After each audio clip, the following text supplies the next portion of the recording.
Okay, so the ninth stage is prostration. Weak with worry, she collapses on the ground. The Yaksha says that even the cloud will be moved to tears when he sees her like this. The Yaksha tells the cloud that all this is true, and the cloud will soon be able to see how deeply the Yaksha and his wife miss each other. The Yaksha imagines that the fawn like eyes of the bride will quiver as the cloud draws near, just like a lotus leaf quivers when fish pass near it. So, an interesting use of two more comparisons from nature. The eye of the Yaksha's wife is compared to the lotus leaf, which shakes or shivers when a fish passes near the lotus leaf in a pond or a lake or something.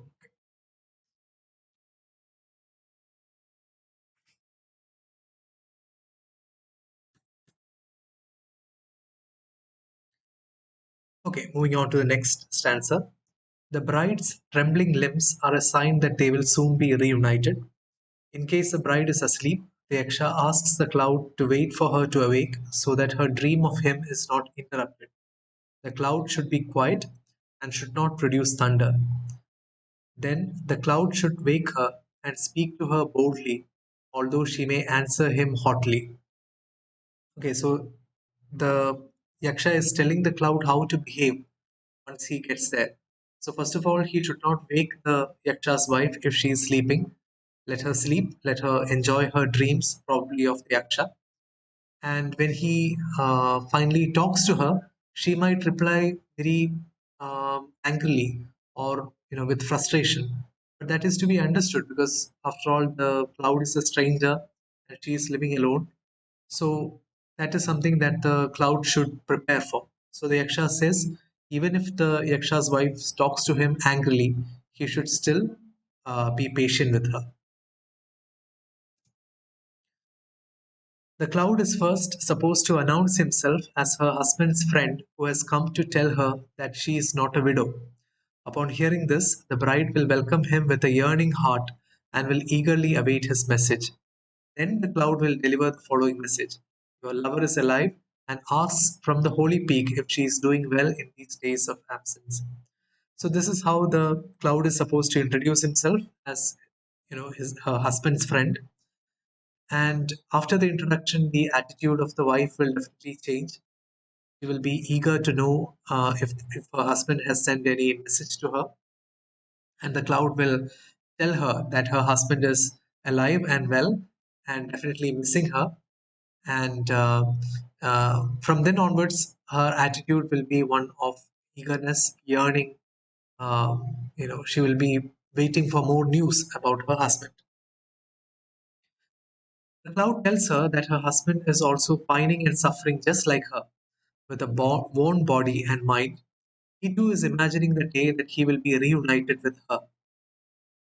So now the Yaksha is telling, uh, his wife that he too has been suffering, just like she has been suffering those 10 stages of love or absence of love. Here, he too is suffering various effects of, sadness and depression.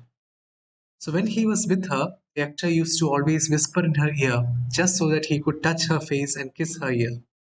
Now he is beyond hearing and touch. The only thing he can do is to send his message through a cloud. So the Yaksha tells her how sad he is that he cannot be in her presence and he has to send a substitute, somebody to carry the message to her without directly being near her and touching her. Yaksha sees images of his wife's appearance in everything that surrounds him. The graceful creeping vines remind him of her limbs. The ripples on the pond are like her eyebrows. The feathers of the birds are like her hair. Clear moonlight reminds him of her face. All of these are only parts of her. The whole is missing and lost to him. So the Yaksha tells his wife that he too has been missing her presence, and the way that he describes this absence is very striking and interesting because he is using a lot of natural images or symbols to refer to the beauty of his wife. So, all of these beautiful things, the graceful creeping vine, the ripples on the pond, the feathers of the birds, the clear moonlight, these are all individual, extremely beautiful aspects of nature. But according to the Yaksha, these are only parts of the total beauty which is possessed by his wife. and it is that totality of beauty that he is missing. So everything in nature reminds him of what he is missing, which is the union of all those things in his wife. So that is very interesting. That is one more connection to nature that we can see in this poem. So next, the Yaksha tells his wife that in order to overcome his sadness, he tried to paint a picture of her, but sadly he could not complete that picture because he started crying, and because his eyes were filled with tears, he was not able to see what he was drawing. So that shows us the depth of feeling that he has for his wife, that he was not able to complete that picture due to the tears.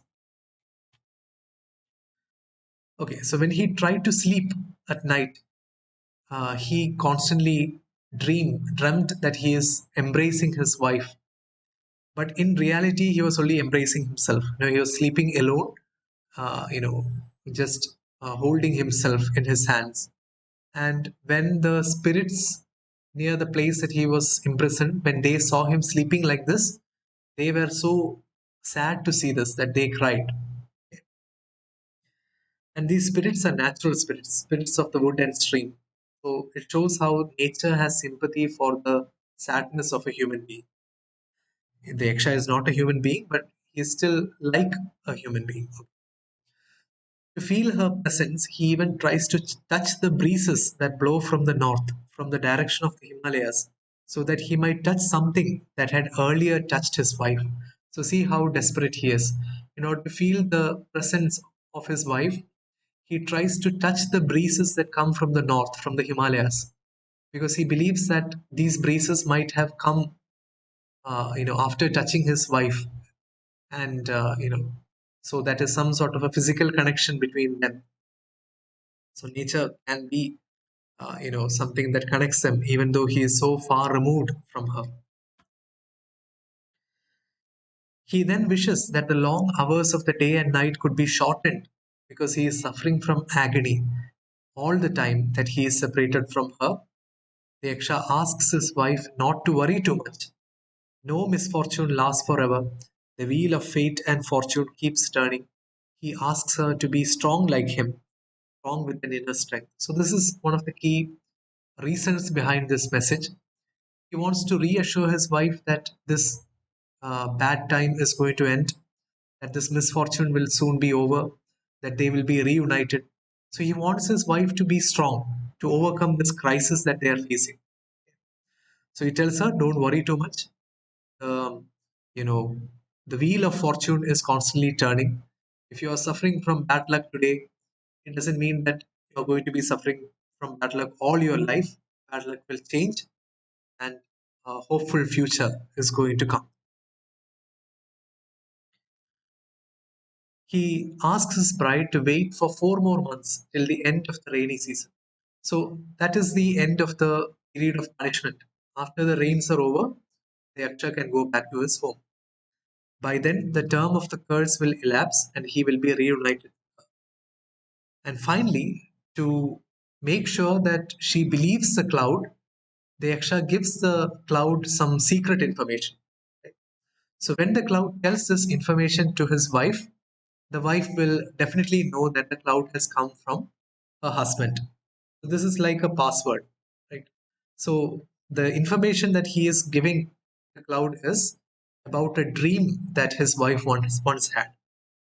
Okay, to convince his wife that this message is authentic, the Yaksha tells the cloud a secret that only he and his wife knows. Once the Yaksha's wife awoke from her sleep, once upon a time, crying loud and screaming.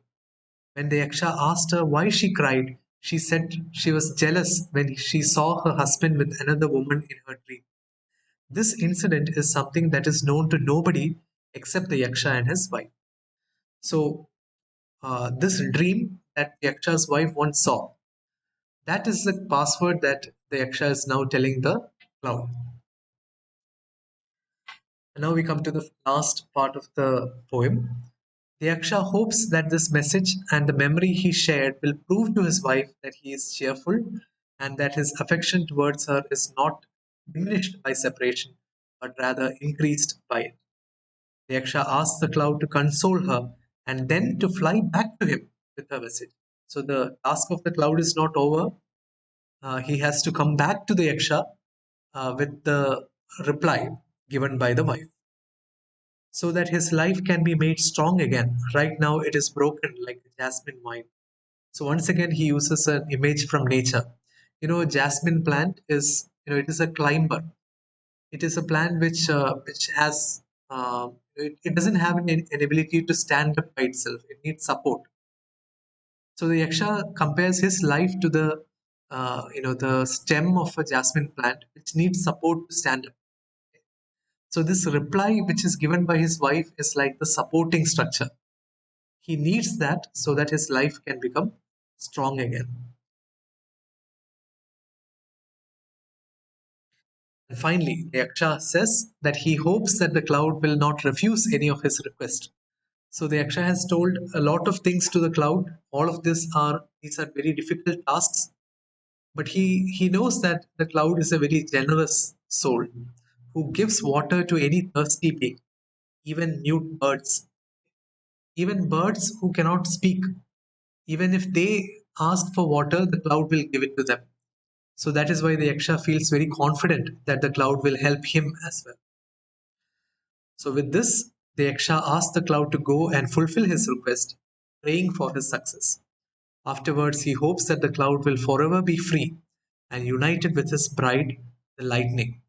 So just like the Yaksha hopes that he too will be united with his wife, he says that the cloud, after fulfilling all these tasks, the cloud will also be united with the wife of the cloud. Who is that? The lightning bolt which comes from the. That is how the poem ends. Interesting to note that even the last image mentioned in the poem, the wife, the wife of the cloud being lightning, that is also a comparison. Not exactly a comparison, a kind of a anthropomorphization, right? Personification of a natural thing as a human-like figure. So now let us quickly look at some of the important ideas or themes or questions that may come from this lesson. So one very important topic in this lesson is about Meghaduta as a Duda Kavya. The Duda Kavya is a special kind of poem in Indian literature. It is a message poem in which there is a messenger who carries a message from one person to another. So there are certain conventions which are followed in the Duda Kavya, and this Meghaduta also follows these conventions. So let's quickly read this text. A Duda Kavya or a Sandesha Kavya is an Indian poetic genre where the poem takes the form of a message to be conveyed to a person via a messenger. In Meghaduta, a Yaksha in exile in the southern Vindhya mountains engages a passing monsoon cloud to convey his love to his wife at Alakapuri in North India. The poem renders the Yaksha's anguish at his separation from his beloved and his anticipation of the end of his exile when he would finally be reunited with her. The poem follows the conventions of the Duda Kavya, such as describing the path the messenger must take. So that is what we saw in the first part of the poem, Purva Megha. The etiquette to be followed at the destination. We just saw that how the cloud must introduce himself, how the cloud must not wake the Yaksha's wife, how the cloud must speak to her about the message, all those things. The tokens of identification that the messenger must remember to verify himself to the recipient. So we saw that as well, right? The Yaksha told the cloud about a dream that his wife once had, and that is a secret that only they knew. So that is the verification. Meghaduta stands out from other Duta Kavyas in the realistic and detailed descriptions of nature that embellish the verse. All right, so that is one important topic. Another topic that we have already mentioned in the introductory lecture is about the presence of both nature and love in this poem. So we know that there are numerous references to nature and there are numerous references to love as well. So both of these are both brought together in this particular poem. So Kalidasa uses images of nature to convey love, and he shows how nature is able to reflect the various elements, various aspects of human relationships, such as love. So one element is how nature is personified throughout the poem. Look at how the Yaksha personifies and befriends the cloud, treating the natural object as his kinsman. Kinsman means relative and bosom friend, very intimate friend. It is the cloud who must go as a substitute instead of the Yaksha to console his wife. Along the journey, the cloud will have to take cognizance of the land through which he must pass, recognizing its beauty and obeying its rules. So the land is a an element of nature, right? The various landscapes that are described, all of these are part of the the quest for love. So we can say that it is not only his wife that the yaksha is missing.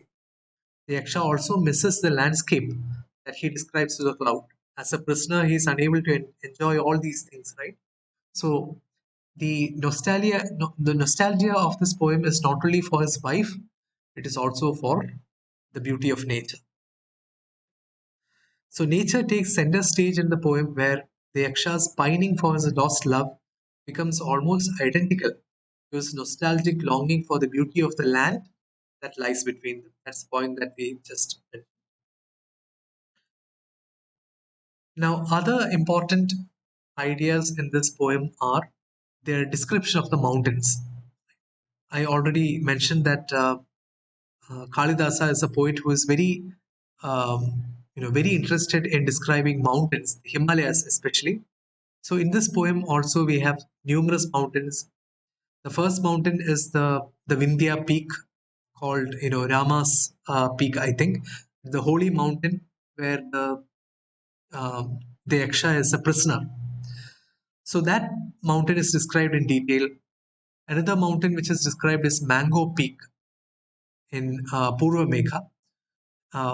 So the interaction between the cloud and the peak is described in very interesting ways there. And finally, we have the description of the Himalayas, especially the holy mountain of Kailasa.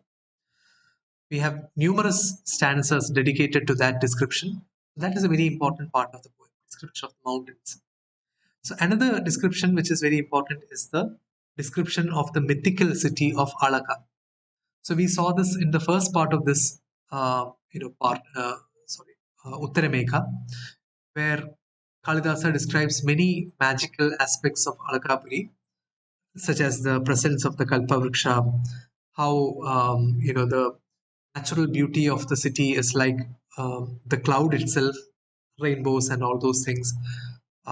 So that is a very important part of the poem. So then you have the idea of harmony between nature, humans, and supernatural beings. So here you have nature, descriptions of nature throughout the poem.